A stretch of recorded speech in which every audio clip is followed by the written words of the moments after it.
ఇప్పుడే జీ5 app download చేయండి. చూడండి మీ ఫేవరెట్ టీవీ షోస్ ఎప్పుడైనా ఎక్కడైనా. నువ్వు కూడా నా కొడుకు కాడికి పోతావేమో అనుకున్నానే. బతికిపోయినాది గట్టిదే.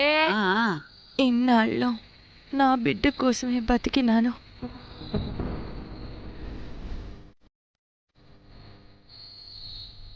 ఇప్పుడు తనే వైద్యుడిని తీసుకొచ్చి నన్ను బతికిచ్చినది.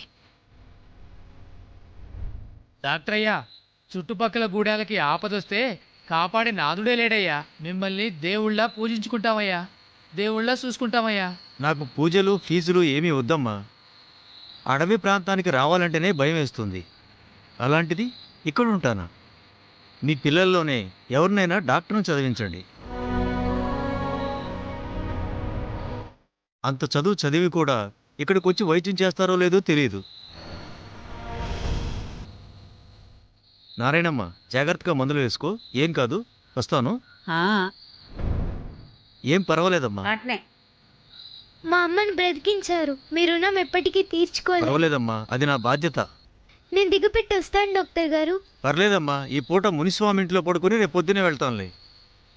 నారాయణమ్మ, నువ్వు జాగ్రత్తగా రెస్ట్ తీసుకో. వెళ్తాను. దండాలయ్యా. దండాలయ్యా, దండాలయ్యా, దండాలయ్యా. దండాలయ్యా.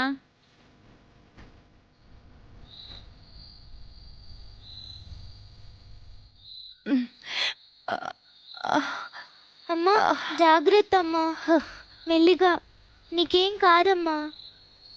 ఇట్రా అమ్మా.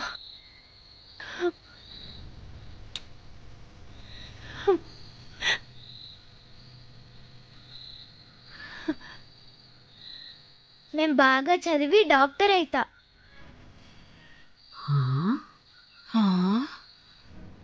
నేను చదువుతాను.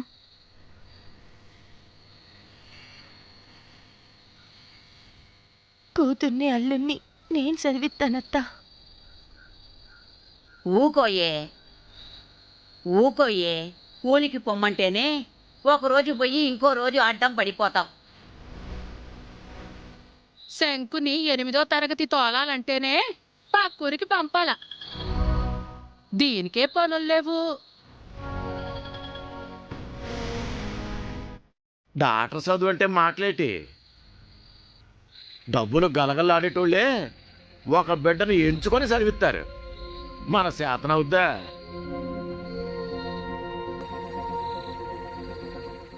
ఈ గూడెవంతా కలిసినా డాక్టర్ చదువు ఒక్కళ్ళని కూడా చదివించలేము.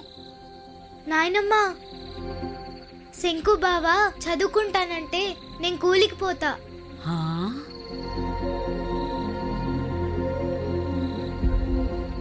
పున్నమి, నీ బతికేమైపోతాది? నా ఒక్క ప్రాణం నలిగినా ఈ గూడెం జనాల్ని కాపాడొచ్చు కదమ్మా.